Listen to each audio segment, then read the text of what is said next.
Oh, I'm really sorry about your daddy, monkey. But don't you worry, I can be your daddy. Hey guys, MasakoX here. For this segment of What If Weekly, Haverock and I thought we should do something a little different. Yes, I know, we do say this pretty often, but this time I think this really kind of branches away from what we usually do. It's been a while since we've had a good old-fashioned one-shot What If. I mean, multi-part stories are cool and all, but they're not exactly conducive for a whole lot of variety. So the base premise of this story for this week is this. What if Frieza saw Vegeta's potential and actually treated him better? And I know what you're thinking, don't worry.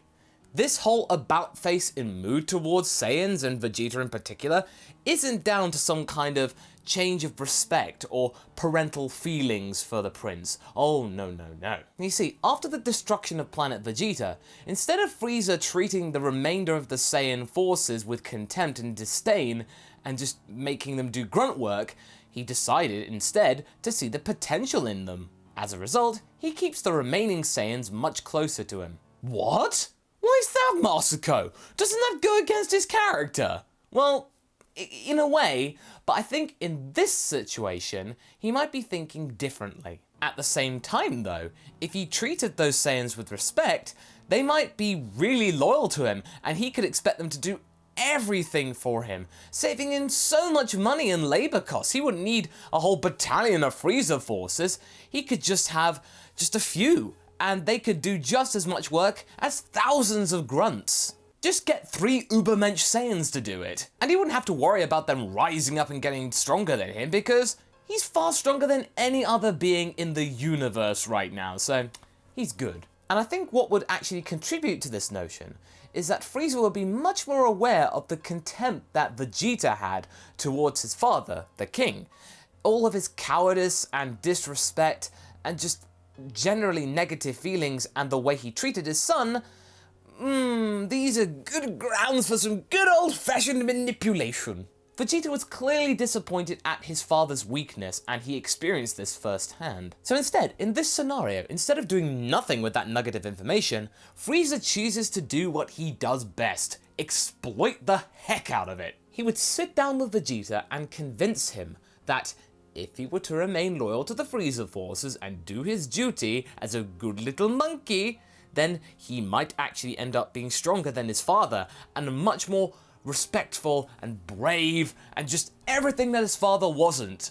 And I think that would touch a chord with the young prince. He might end up being a worthy successor to his father, and thus be able to eschew all the negative emotions about him, anything that's holding him back, and that would make Vegeta in Frieza's debt and very, very gracious. Essentially, Frieza would just turn into Vegeta's manager rather than a father figure. He would allow the boy to go on insanely difficult missions for him, as well as allow him to do that silly old training thing that he heard so much about back on planet Vegeta.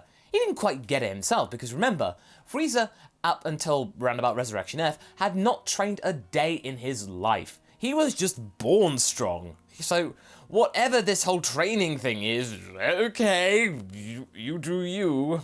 Vegeta, Nappa and Raditz would replace the Ginyu Force, because they'd be just as strong or as useful at that point. And I think without so much negativity from the Emperor towards the Saiyans, they would be much more loyal to the Emperor and be more happy to do his bidding. They are not aware that Frieza destroyed planet Vegeta. They are not aware of that fact. They thought it was meteorites, as we saw in early Z. There'd be a stronger sense of camaraderie, that they'd be less likely to mock each other just for the sake of being spiteful. I mean, that whole power scale thing about who's weaker than who, that still remains, but at least Raditz is going to have a much more fun time. These three are essentially brothers in arms. But then this leaves us with a particularly big narrative problem, at least for the Saiyans. Zarbon and Dodoria. They're still around. Those two are vying for Frieza's attention also, and having these Saiyans around is just making their task and challenge even harder. And I think Frieza would be very much aware of Zarbon Dodoria trying to fight and look more superior to the Saiyans. He wouldn't care. This is much more entertaining than just seeing a bunch of civilians running for their lives. You know, let the strongest win. They end up stronger, then whatever. They can do his job even easier. And Oh well, those silly little weaklings. As a result of all of this extra training and harder missions, I think at this point Vegeta would be as strong as Zarbon, so there'd be pretty much equal pegging for that one. And Nappa and Raditz would not be that far behind. I mean, the pecking order would still be as it was in the original, but you get the idea. Remember, this is all taking place by the time of the Dragon Ball Z Saiyan saga, or just before it starts.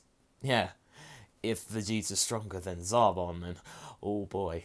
So speaking of that saga, it all begins with Raditz going to Vegeta requesting that they head over to Earth to try and pick up his brother, because he might be of age to be able to be worthy of their cause and challenges. Vegeta finds this interesting that another Saiyan might be alive, but of course, they are still going to go to Frieza to ask for permission because they are loyal to him and they're not going to go and do this behind his back. I mean, Nappa's a little troublesome when it comes to this, just going, "Ah, come on guys, more Saiyans? We can do this ourselves, Frieza's not gonna care." And luckily for the Saiyans, the Emperor's feeling rather generous. And besides, this new recruit would probably be far weaker than his current Saiyan Elite, so there's no threat there whatsoever. And another planet? This Earth thing might be full of valuable resources that he could exploit and make use of. More money in the bank? Oh dear, oh boy. But I think this time, instead of Raditz going, it would be different. I think all three Saiyans would go. It would make the Farmer with Shotgun's day probably the worst and last day of his life. However, I don't think he would end up dead. The Saiyans would be much more methodical than before. So instead of just killing everyone right now, just keep them alive. They could be useful as Frieza's slaves. Thanks to the Scouters, they're able to locate Goku and find out that he's had a son, Gohan. But there are no female Saiyans around here.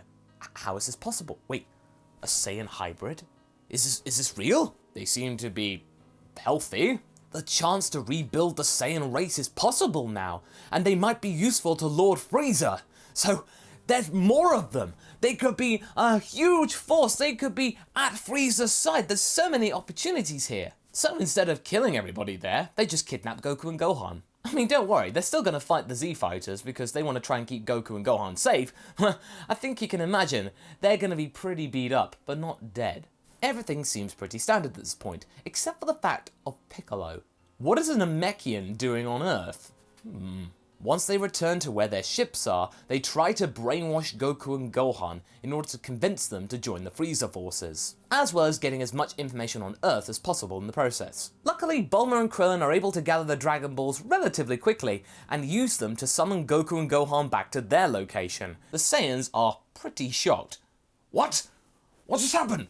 Where'd they go? Was it some kind of magic? Well, they put 2 and 2 together and then come up with 5. The three of them then assume that it was Piccolo who did this. Some kind of Namekian magic managed to will those two back to wherever they are. Returning empty-handed, they begin their report to Lord Frieza, who's starting to get a little bit annoyed at these wild goose chases. But on the other hand, that whole thing about the Namekian, that does pique the Emperor's interest. If he's a creature who seemingly has magical powers, then he might be useful to their cause. And if their planet's still there and there are more Namekians to be had with magical powers, then even better. And besides, Frieza was going to go to Namek to take it over anyway, so why not? While they're there, they find out about the existence of the Dragon Balls. They also decide not to kill all of the Namekians because people like Nail are kinda strong. They might be good as the first assault in terms of,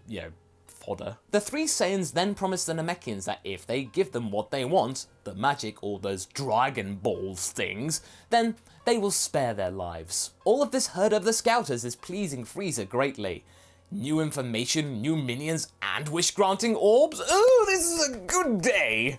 Hearing all of this, Zarbon and Dodoria have no choice but to go to action and take out Vegeta, so that means their position will remain tenable. If these Saiyans get back to Frieza with all of this intel and these wish orb ball things, then their chances of getting anywhere in the Frieza forces will be 0. In fact, they might be dispatched off as being of no use to Frieza, so they've gotta do something. So the pair claim to want to offer assistance on Namek to the Saiyans, and Frieza just goes, "Oh, yeah, sure, Zarbon and Dodoria, oh, whatever, just go.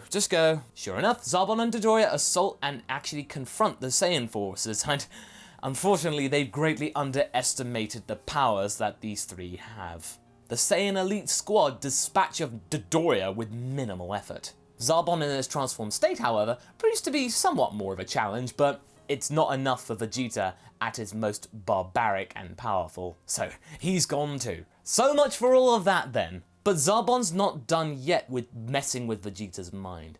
With his dying breath, he talks to Vegeta and reveals the true reason why Planet Vegeta was destroyed and who was behind it. Lord Frieza's not treating you with respect. He's treating you like a bunch of toys. The Saiyans are angered and shocked by this news. Raditz thinks that Zarbon was straight up bluffing when he heard this, but Vegeta's starting to think, because remember, Vegeta is pretty smart. All of this information to what they had before, it was patched at the best of times, but now he puts everything together, it starts to make sense. They put Frieza in a position where he's about to become immortal and have a huge battalion that could take out anything in the galaxy. Oh, they've got to do something quick. So, in an act of desperation, the Saiyans remove their scouters and request from the Namekians to join forces with them, so they can be able to try and do something against Frieza. They form an unlikely alliance, saying that if they get out of this alive, then Vegeta will just let them carry on with their lives and just ask for the warriors in return.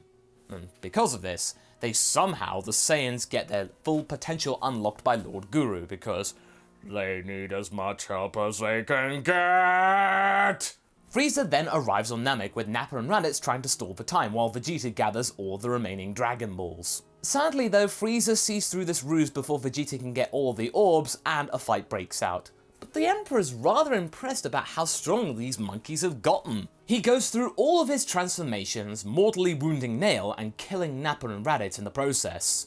And this is a crucial turning point, because remember, Vegeta is much closer to Nappa and Raditz. He doesn't treat them as implements, he treats them as comrades and friends. Someone he's been with for over 20 years now. This is pretty big news to take in that they're dead. This truly enrages Vegeta, and coupled with the frustration of finding out that it was Frieza that destroyed his home planet and race, it all swells up and, yes, you guessed it, Vegeta, it's Super Saiyan time for you! When Frieza spots Vegeta's new power, he tries to brush it off as, oh, just something, what does it matter now? Your friends are dead, I'm stronger than you, I'm going to kill you now. But sure enough, just like Goku in the original, Vegeta manages to defeat the Emperor, and this time, he does a much better job of it. Unlike Goku, Vegeta is far more merciless at this point. He's not going to allow any chance for Frieza to come back. He'd be just barbaric right from the start. The Namekians are grateful for Vegeta's efforts, and with the Dragon Balls, they wish back everyone that was killed by Frieza. But Vegeta knows something different. Their work isn't done.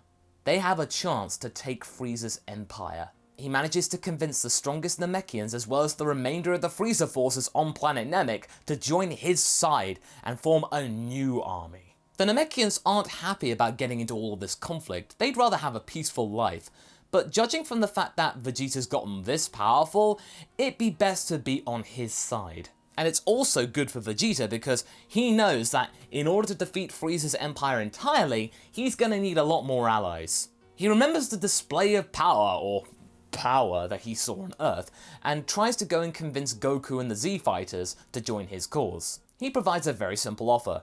Give me your warriors, and I will save you from tyrants like Frieza. The Z Fighters reluctantly join because they would rather have a person who's powerful on their side instead of someone who isn't. The only person that refuses is of course Goku. Vegeta does not have time for insubordination, and just before he kills Goku for all of this contempt, Raditz pleads to Vegeta to spare his younger brother's life and just let him just eke out an existence on Earth. Gohan, however, is taken as Vegeta's protege.